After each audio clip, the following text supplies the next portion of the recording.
Have you ever noticed that when life feels chaotic, what we search for most is not more freedom, but more order? The human soul longs for direction, for something steady to hold on to when everything else seems uncertain. I did not embrace Islam because it was the easiest path. I embraced it because it was the most truthful, and in its truth, I discovered a structure and discipline that my soul had been yearning for all along. You see, without structure, life becomes scattered. We may run after desires, success, or pleasures, but the heart remains restless.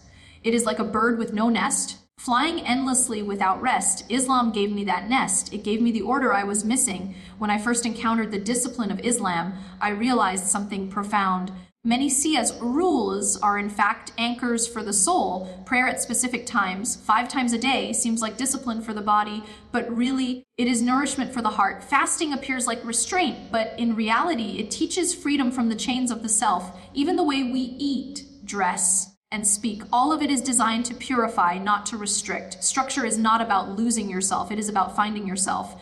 In Islam, I learned that discipline is not a prison, it is a pathway to liberation. When the ego is disciplined, the soul becomes free. And when the soul is free, it can finally know peace. I came to realize that chaos was never outside of me, it was within me, and the discipline of Islam became the medicine for that chaos. It taught me balance, it taught me patience, it taught me responsibility. Most importantly, it taught me that true freedom is not the absence of rules, living within the divine structure that protects the heart from harm. Today, I can say with certainty, I did not choose Islam simply as a religion. I chose it as a way of life that gave me meaning, order, and peace. And in that structure, I found the greatest freedom, servitude to the one who created me. When I look back on the moment I embraced Islam, I realize it was not a single instant, but rather a journey of yearning, searching, and finally arriving at a place where my soul could breathe again. And what drew me most profoundly was the structure and discipline that this faith provided. A structure that the modern world often misunderstands as rigidity, but which in truth is a mercy for the restless heart. Because before Islam, I lived in a state of inner chaos where choices were endless, responsibilities felt scattered, and the weight of so much freedom without guidance left me more burdened than liberated, and I began to notice how my own desires,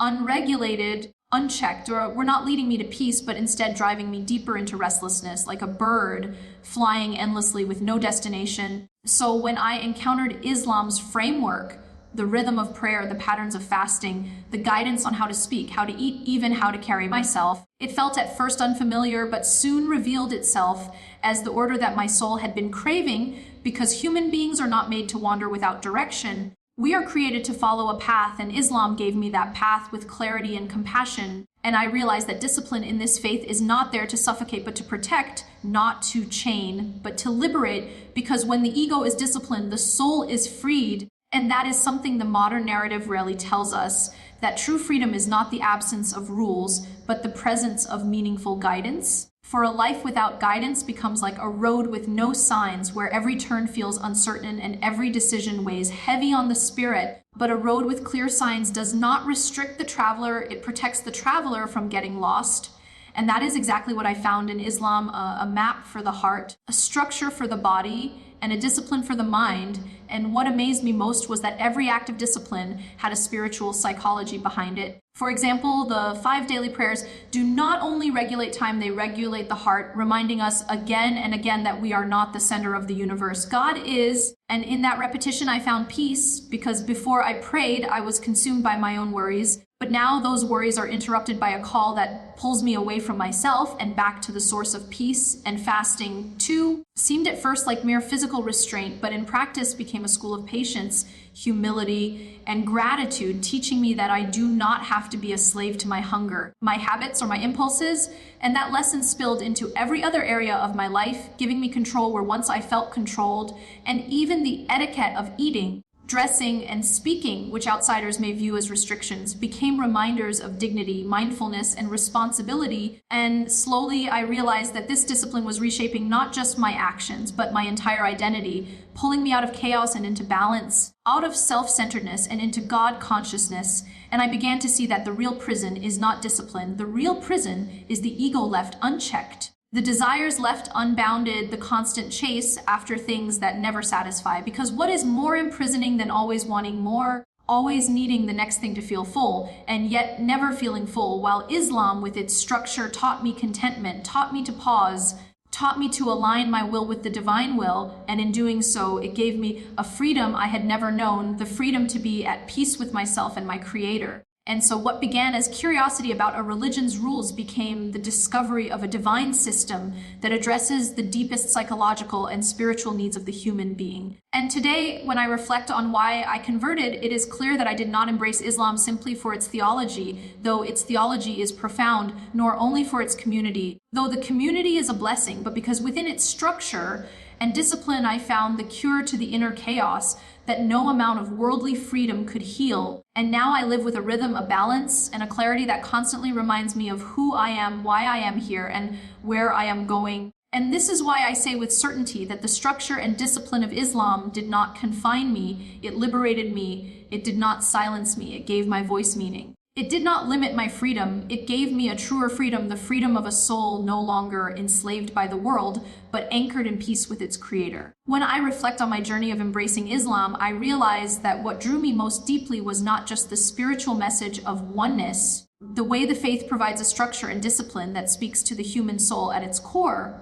Before Islam, my life was marked by a kind of restlessness I could never quite name, an endless search for stability, meaning and direction in a world that promised freedom yet often left me more lost than liberated. The constant chase after desires, ambitions, and fleeting pleasures never brought peace. Instead, it created an inner chaos that weighed heavily on my spirit. It was as if I had been given wings to fly, but no nest to rest in, constantly moving but never arriving, when I discovered Islam's framework. What first appeared to be restrictions revealed themselves as a profound mercy. 5 daily prayers did not simply regulate my schedule. They anchored my heart in remembrance of something greater than myself. Fasting was not only abstaining from food, but an act of taming the ego and learning patience, gratitude, and self-control, even the guidance on how to eat, how to dress, how to treat others. Each act that outsiders might see as rule-bound was in truth a reminder of mindfulness, dignity, and balance. This realization transformed the way I viewed discipline altogether. Discipline, I came to understand, is not a prison but a liberation. The unrestrained ego is the true captor, enslaving the human being to endless wants and constant dissatisfaction.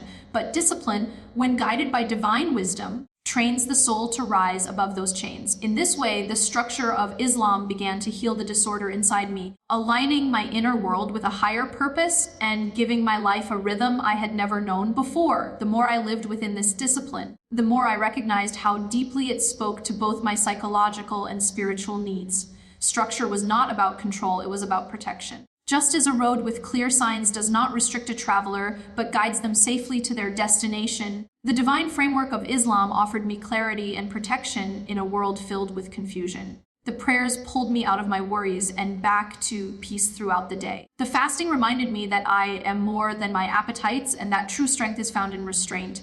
The etiquettes of speech, dress, and conduct grounded me in humility and responsibility, teaching me to live not only for myself, but with awareness of the one who created me.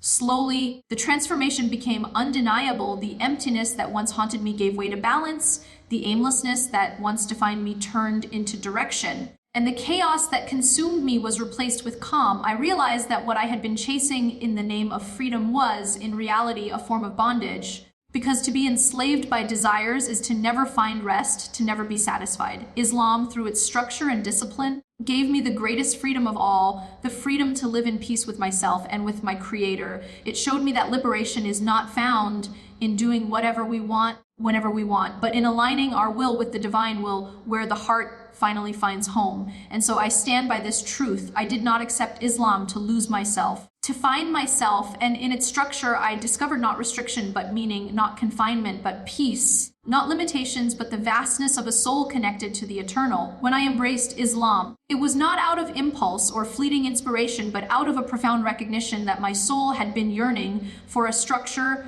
that could bring order to the chaos of my inner life. For so long, I had lived in a state of confusion, surrounded by a world that celebrated limitless freedom, yet left me feeling directionless and exhausted. The choices seemed endless, but instead of leading to fulfillment, they left me empty, as though I was endlessly chasing something that kept moving further away. I discovered that when freedom lacks guidance, it becomes a burden, it overwhelms instead of liberates. What I found in Islam was a discipline that soothed this exhaustion, a rhythm that steadied my steps. The 5 daily prayers became more than ritual. They became moments of alignment, pulling me away from my restless thoughts and anchoring me in remembrance of the divine. Fasting during Ramadan, which I had once perceived as deprivation, revealed itself as training for the soul, a way of mastering desires instead of being mastered by them. Even the simple etiquettes, how to eat, how to dress, how to interact with others, were not lifeless rules, but profound tools of mindfulness and dignity. Slowly began to understand that Islam does not impose structure to suffocate the human being, but to free the heart from the chaos of endless distractions. It was in this framework that I discovered what true peace felt like, because discipline was no longer a heavy weight,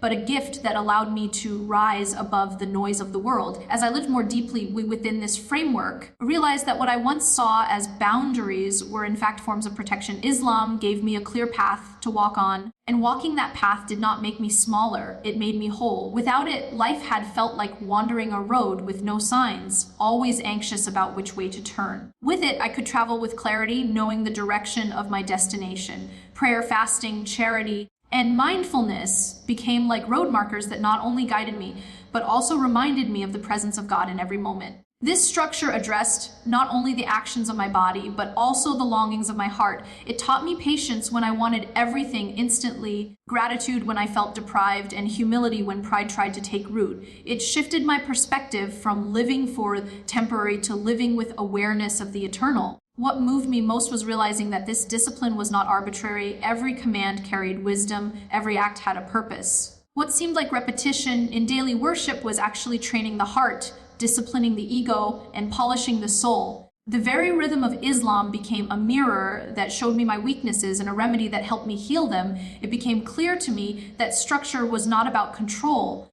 It was about setting the human being free from the prison of the self. Over time, I came to see that the greatest prison is not faith or discipline, but the unchecked ego that enslaves us to our desires. Before Islam, I was bound by that prison, always chasing what never satisfied, always yearning but never finding peace. Islam, with its structure, broke those chains. It gave me a freedom that the world could never offer, the freedom to be content, the freedom to live with purpose, the freedom to rest in the remembrance of my Creator. In this way, what first drew me to Islam became the very thing that transformed me.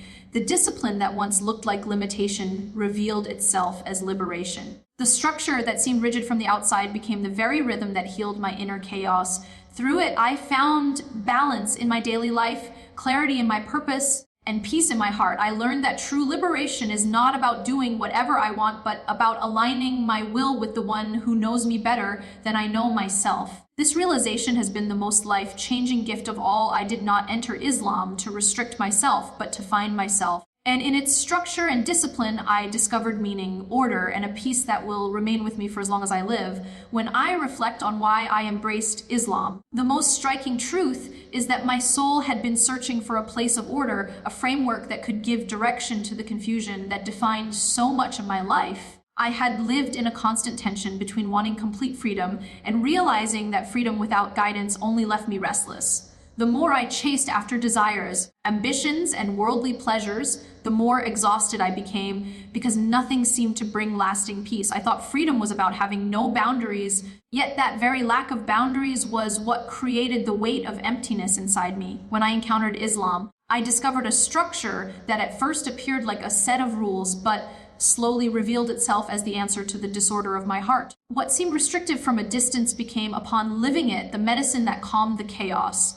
The 5 daily prayers gave me rhythm when I felt scattered. Fasting gave me strength over my impulses, and the etiquettes of daily living taught me dignity, humility, and mindfulness. Islam gave me not just faith, but a way of life that carried my soul toward peace through discipline and structure. The more I began to live within this structure, the more I realized that discipline in Islam is not about control, but about mercy. It is not a cage meant to confine the human spirit, rather, it is a road lined with signs and protections that prevent the traveler from getting lost. Before Islam, my life was like driving endlessly without a map, anxious at every turn and unsure if I was heading in the right direction. With Islam, the path became clear and the signs were there to guide me at every step. The daily prayers were not interruptions in my schedule. They were reminders that I am more than my work, my worries, and my desires. Fasting was not deprivation. It was a training ground that gave me freedom from the things that once controlled me. Even the smaller details, like how I eat, how I speak, and how I present myself, became moments of awareness that protected me from heedlessness. This shift in perspective changed everything. What I once perceived as limitations became opportunities for growth, and what I once feared would silence me actually gave me a voice rooted in purpose. As I practiced this discipline, I began to see how deeply it transformed my inner world. The chaos that had once consumed me began to dissolve, replaced by balance and clarity. Islam did not just organize my actions, it reoriented my heart. It taught me that the true prison is not found in rules, but in being enslaved by the ego. The ego is never satisfied. It always wants more, and in its hunger, it keeps us bound to dissatisfaction. Before Islam, I lived in that prison, chasing after things that never filled me, always convincing myself that the next achievement or pleasure would bring peace. Islam broke those chains by teaching me restraint, patience, and gratitude. I began to see that freedom is not about doing everything I desire, but about mastering the self so that the heart can finally be at rest. This realization reshaped the way I approached life. What had once seemed chaotic now had meaning. What once felt empty now felt full. And the noise of the world no longer drowned out the quiet peace of my soul. Over time, I came to understand that what truly drew me to Islam was not only its message of oneness, but the structure and discipline that allowed me to live that message every day. It was not theory, it was practice, and that practice gave me stability in a way nothing else had. In Islam, I found a balance between body and soul, between freedom and responsibility, between individuality and connection to the Creator. It taught me that every act of discipline was an act of liberation, because it freed me from being enslaved to myself and opened the door to serving the one who knows me better than I know myself. That is why I say with conviction that I did not accept Islam to lose myself, I accepted it to find myself. In its structure, I found clarity. In its discipline, I found strength. And in its path, I found the peace I had been searching for all my life. And now I live with the certainty that the framework of Islam is not a burden, but a blessing, not a restriction, but a mercy. And through it, I discovered the truest form of freedom, the freedom of a soul at peace with its Creator. When I look back at my journey, stands out most is the state of restlessness that defined my life before Islam. I lived with a longing I could not name, a sense of searching for something stable, something that could anchor me in a world that felt endlessly chaotic. Freedom was everywhere around me, yet I did not feel free. The world taught me that freedom meant the absence of rules, but what I discovered in myself was that unlimited choices without direction only produced emptiness. I moved from one desire to another, from one pursuit to the next, but nothing lasted, nothing gave me peace. Deep down, I craved structure, a map for my soul, and a rhythm for my days. When I encountered Islam, I began to see that what I had been missing all along was not more freedom, but meaningful discipline. At first, the framework looked like restriction, but as I learned and lived it, the discipline became the very medicine that healed the confusion I carried inside. The 5 daily prayers were the first practice that revealed to me the beauty of this structure, to stop at fixed times each day, to turn my body, mind, and heart toward the one who created me, gave me a rhythm that I had never experienced before. Instead of feeling like interruptions, the prayers became anchors in my day, moments that pulled me away from anxiety and reminded me of my true purpose.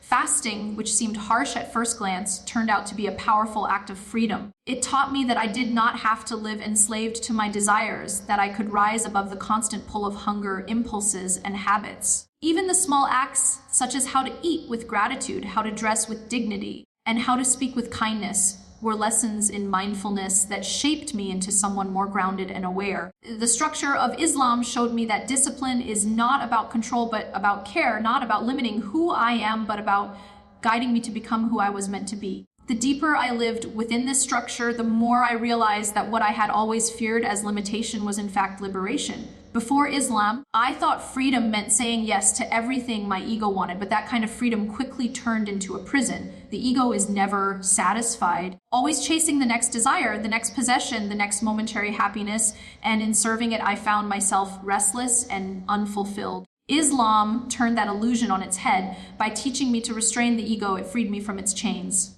The rules that once looked like barriers became doors that opened into peace. Every act of discipline, whether it was prayer, fasting, daily etiquette was not about denying joy, but about protecting the heart from chaos. It was a shift in perspective that changed my entire life. I began to see that real freedom is not doing everything we want, but being able to rise above those wants. And only through discipline can that kind of freedom exist. As time passed, I noticed how this structure did not just organize my actions, but also reshaped my inner world. My days no longer felt scattered because they were tied to a rhythm of worship and reflection. My heart no longer felt aimless because it was directed toward a higher purpose. Even my struggles and difficulties found meaning because within Islam I was taught patience, gratitude, and trust in the plan of God. The discipline became a lens through which I understood myself and the world differently. It taught me humility when I was tempted by pride, strength when I felt weak, and contentment when I felt deprived. The framework was not a burden on my shoulders, but as a source of balance, a way of being that kept me steady even when everything around me felt uncertain. The transformation was not just outward, but deeply inward. The confusion that once defined me gave way to clarity. The emptiness I carried turned into fulfillment, and the constant noise of life was quieted by the peace of remembrance. What ultimately drew me to Islam and kept me there was this discovery that discipline and structure are not the opposite of freedom, they are its very foundation. I did not lose myself in Islam. I found myself. I found a way of living that gives meaning to every moment, purpose to every action, and peace to every breath. I came to understand that the framework of Islam is a mercy, designed not to confine but to protect, not to silence but to give voice, not to limit but to expand the soul. The true prison is living without direction, chasing desires that never satisfy, and being weighed down by the chaos of the self. The true freedom is found in surrender, in following the divine structure that brings balance to the body, mind, and heart. And so when I say I embraced Islam because of its structure and discipline, I mean that I embraced the very thing that gave me clarity, strength, and peace. It is within this structure that I discovered liberation, and within its discipline that I finally found the freedom my soul had been searching for all along. I used to believe that freedom meant living without boundaries, making choices without limits, and doing whatever my heart desired. But over time, I realized that such a life was not truly freeing me. It was enslaving me to a cycle of endless wants and restless pursuits. The more I tried to fill the emptiness inside me with desires, achievements, and fleeting pleasures, the deeper my dissatisfaction became. Every gain was temporary, every joy was fragile, and the chaos within me only grew louder. I did not recognize it at the time. What I was truly searching for was not more freedom but structure, not more indulgence but discipline, something steady to anchor me when the world around me offered only uncertainty. It was during this search that I encountered Islam. And at first, what struck me were the rules, the practices, the daily discipline. What I feared might suffocate me ended up becoming the very breath my soul had been waiting for. The prayers were my first encounter with this transformation. 5 times a day, I was asked to pause everything to turn my focus from myself and redirect it toward my Creator. At first, it felt overwhelming to think that my day would be shaped by prayer times, but as I began to practice, I realized how much peace it brought into my life. Prayer was no longer an interruption, but an anchor. It broke through the noise of my anxieties, reminded me of who I am, and centered me in the reality that my existence is more than my daily struggles. The structure of prayer gave my days rhythm, meaning, and continuity. Instead of drifting from one task to another without purpose, I now lived with moments of intentional reflection woven into every day. Prayer taught me that discipline was not there to take something away from me, but to give me the stability and peace my heart had been craving. Fasting revealed another side of this discipline. To deny myself food, drink, and desires during the daylight hours seemed at first like deprivation, but what it taught me was liberation. Fasting showed me that I am not a slave to my appetites, that I can rise above hunger, impulse, and habit. It trained my willpower and taught me gratitude for blessings I had always taken for granted. In hunger, I learned empathy. In patience, I discovered strength. This active discipline extended beyond Ramadan. It reshaped my relationship with myself. I no longer view discipline as punishment, but as a means of gaining mastery over the ego, the part of me that had once controlled me. By disciplining the ego, I experienced a freedom I had never known, freedom from restlessness, from constant craving, from the prison of always wanting more. Even the seemingly smaller aspects of Islam, the etiquettes of eating, dressing, and speaking, carried a depth of wisdom I had not expected. To eat with gratitude, to dress with modesty, to speak with kindness. These were not empty rituals, but acts of mindfulness that elevated my everyday life. They reminded me that even the simplest moments could carry meaning when done with intention. Through these practices, I saw that discipline was not limited to major acts of worship, but permeated every aspect of life, shaping me into a person who lived with awareness rather than heedlessness. The framework of Islam touched both the grand and the ordinary, reminding me that every choice matters, every action has value, and every moment can bring me closer to peace if lived with purpose. As I immersed myself more deeply in this way of life, I began to notice the profound transformation happening within me. The inner chaos that had once defined me began to fade, replaced by balance, clarity, and calm. I realized that the greatest prison was not found in rules, but in being enslaved by the ego. Before Islam, I had been living in that prison without knowing it, always chasing what never satisfied and always convincing myself that freedom was in indulging every desire. Islam broke those chains. Its discipline gave me patience where I once had only frustration, gratitude where I once felt entitled, and humility where pride had taken root. Slowly, I came to see that the structure of Islam was not restricting me, but protecting me, guiding me, and reshaping me into someone who could finally breathe with peace. Ultimately, the reason I embraced Islam was because of this very structure and discipline. It was the answer to the emptiness I had carried for so long, the framework that turned my restlessness into stability and my confusion into clarity. I discovered that Islam is not a set of limitations, but a path of liberation, one that frees the soul from being enslaved by desires and reconnects it to its creator. I did not lose myself in this discipline. I found myself. I found a way of living that makes every moment meaningful, every action purposeful, and every breath an opportunity for remembrance. What I once thought would confine me became the source of my greatest freedom, and through Islam's structure and discipline, I finally discovered the peace my heart had been searching for all along.